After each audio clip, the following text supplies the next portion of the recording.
Well, she certainly had a huge list of accomplishments. The challenges she faced when she went back to Nigeria to straighten out the country with all of its indebtedness and all of its corruption was a major accomplishment and feather in her cap. So, and her career at the World Bank certainly has been stellar.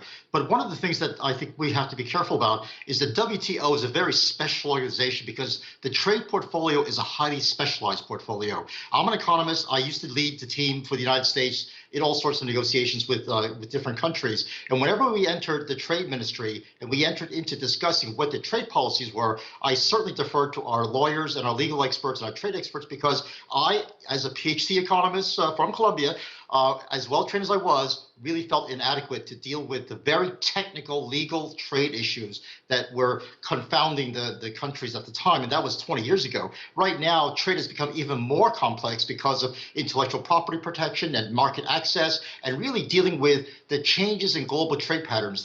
The new globalization has become regionalization, and those facets are technical issues that the lawyers really have to get their nitty-gritty into. And someone with a general education may not be as well equipped as someone who is experienced in dealing with these issues over time. So she might need a little help from the trade experts. I think her best, her most important assignments now is to find the deputy director generals to be able to help her with these technical issues. I think she's got a fantastic set of executive skills. She's the right person to come in there to stir things up, but she has to understand that much of the discussion will be beyond her expertise, and it has to be given over to the experts. And the experts are the ones who are going to be defining really critical issues about how trade will be conducted, how we get a new framework that's appropriate for the 21st century that integrates China, United States, Europe, and the developing countries. Bill, how much of control, can she really make substantial reforms within the World Trade Organization, which is something a lot of people have been calling for? Does her position give her the authority to make substantial reforms? Well, so far, all of the director generals have really not been able to have enough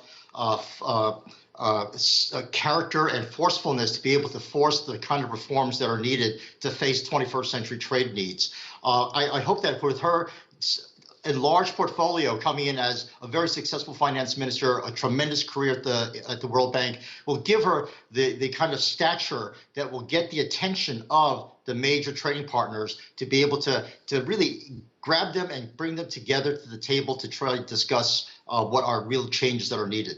And she's also said her first priority is to address the consequences of the COVID-19 pandemic. Where does she even begin with something like that? Realistically speaking, she's going to need help from member states.